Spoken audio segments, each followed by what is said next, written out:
मित्रों, हमारे बीच कभी कभी कुछ ऐसी घटनाएं घटित होती हैं जो बड़ी ही अजीब और डरावनी होती हैं। इसी तरह की एक घटना घटित हुई पहाड़ों के बीच बसे एक छोटे से गांव चंद्रपुर में। इस गांव के पास एक रहस्यमयी तालाब था जिसे लोग रहस्यमय सरोवर के नाम से जानते थे। इस तालाब की सबसे विचित्र बात यह थी कि जो भी लड़की इसमें स्नान करती वह कुछ ही दिनों में गर्भवती हो जाती। यह कोई अफवाह नहीं थी, बल्कि सदियों से चले आ रहे अनुभवों की एक सच्चाई थी। इस रहस्य को लेकर गांव के लोगों के मन में भय और श्रद्धा दोनों थे। गांव के बुजुर्ग कहते थे कि यह तालाब देवी कामाख्या का वरदान था, लेकिन कुछ लोगों को इसमें किसी दैत्य का श्राप नजर आता था। कोई नहीं जानता था कि इसका असली कारण क्या है, लेकिन एक बात निश्चित थी, यह तालाब रहस्यमयी था और जिसने भी इसकी गहराई को समझने की कोशिश की वह खुद ही किसी न किसी अनहोनी का शिकार हो गया। गांव में राधा, सुनीता और कविता नाम की 3 सहेलियां थीं। वे बचपन से ही इस तालाब के बारे में सुनती आई थीं, लेकिन कभी वहां जाने की हिम्मत नहीं हुई। एक दिन गर्मी बहुत तेज थी और गांव के कुएं सूख चुके थे। तीनों सहेलियां जंगल में लकड़ी बीनने गई थीं जब उन्हें तालाब के साफ चमकते हुए पानी की झलक मिली। कितना सुंदर तालाब है!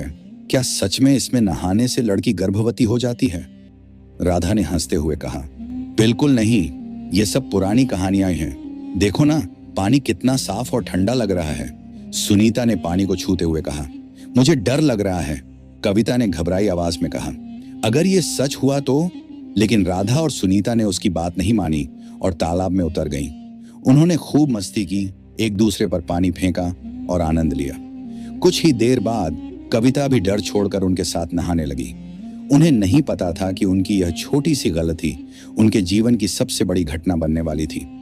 उस दिन के बाद से राधा, सुनीता और कविता के शरीर में अजीब बदलाव आने लगे। वे खुद को पहले से ज्यादा थका हुआ और असहज महसूस करने लगीं। कुछ ही दिनों में उनकी भूख बढ़ गई, जी मिचलाने लगा और सबसे चौंकाने वाली बात, उनके पेट फूलने लगे। गांव की औरतों ने यह देखा तो वे दंग रह गईं। हे भगवान, ये तो वही हुआ जिसका डर था, एक बुजुर्ग औरत ने कहा। इन्हें तालाब ने छू लिया, अब ये मां बनने वाली हैं। ये खबर जंगल की आग की तरह पूरे गांव में फैल गई। लोग उनके घरों में इकट्ठा होने लगे। उनके माता पिता घबरा गए और उन्हें समझ नहीं आ रहा था कि क्या करें।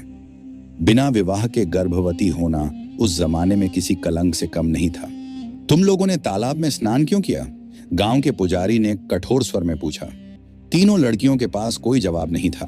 गांव में कोहराम मच गया। कुछ लोग कहने लगे कि इन लड़कियों को गांव से निकाल देना चाहिए, वरना यह श्राप और लड़कियों को लग जाएगा। लेकिन कुछ लोग यह भी मानते थे कि यह कोई दैवी चमत्कार है। गांव में एक पढ़ा लिखा युवक था, अर्जुन। वह शहर में पढ़ाई करके लौटा था और तर्कशील विचारों वाला था। वह इस अजीब घटना को लेकर बहुत उत्सुक था। यह कोई श्राप नहीं हो सकता, जरूर इसके पीछे कोई वैज्ञानिक कारण होगा, अर्जुन ने सोचा। वह गांव के बुजुर्गों से बात करने लगा और पुराने ग्रंथों और किंवदंतियों को पढ़ने लगा। धीरे धीरे उसे पता चला कि यह तालाब कोई साधारण जलाशय नहीं था। करीब 100 साल पहले इस तालाब के पास एक योगी महातपस्वी देवराज का आश्रम था। कहा जाता है कि वे एक दिव्य यज्ञ कर रहे थे जिससे अमृतमयी शक्ति उत्पन्न हो रही थी। लेकिन जब राजा के सैनिकों ने उन पर हमला किया तो उन्होंने अपनी सिद्ध शक्ति को तालाब में प्रवाहित कर दिया। तो क्या तालाब का पानी ही लड़कियों के गर्भधारण का कारण है? अर्जुन ने खुद से सवाल किया। अर्जुन ने इस रहस्य को उजागर करने के लिए वैज्ञानिकों को बुलाने का फैसला किया। जब वैज्ञानिकों ने तालाब के पानी का परीक्षण किया तो वे चौंक गए। इस पानी में कुछ विशेष प्रकार के नैनो सूक्ष्म जीव पाए गए जो महिला के शरीर में प्रवेश कर गर्भधारण की प्रक्रिया को स्वतः सक्रिय कर सकते थे। यह एक जैविक चमत्कार था जो अब तक की विज्ञान की समझ से परे था। यह कोई दैवी चमत्कार नहीं, बल्कि जैविक घटना है। अर्जुन ने गांव वालों को समझाने की कोशिश की, लेकिन गांव के लोग इतने सालों से इस तालाब को दैवी शक्ति का रूप मानते आ रहे थे। वे अर्जुन की बात पर विश्वास करने को तैयार नहीं थे। गांव के पुजारी ने गुस्से में कहा, तुम विज्ञान की बातें करके हमारे देवी देवताओं की महिमा को नष्ट करना चाहते हो। गांव में धार्मिक और वैज्ञानिक विचारों के बीच संघर्ष छिड़ गया। सरकार को जब इस तालाब की सच्चाई का पता चला तो उन्होंने इसे एक रिसर्च सेंटर में बदलने का फैसला किया।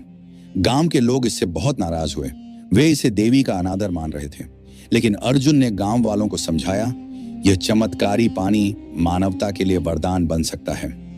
हम इसे चिकित्सा के लिए इस्तेमाल कर सकते हैं, न कि अंधविश्वास में जीने के लिए। धीरे धीरे लोग उसकी बात मानने लगे।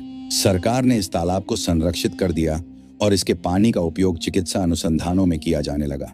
गांव की लड़कियों को न्याय मिला, उन्हें अब किसी श्राप का बोझ नहीं सहना पड़ा। अर्जुन ने अपने प्रयासों से साबित कर दिया कि कोई भी चमत्कार विज्ञान की कसौटी पर परखा जा सकता है। यह तालाब अब भी चमत्कारी है, अर्जुन ने सोचा, लेकिन अब इसे मानवता के भले के लिए इस्तेमाल किया जाएगा। गुप्त तालाब का रहस्य सुलझ चुका था, लेकिन इसकी कहानी आज भी चंद्रपुर में सुनाई जाती है।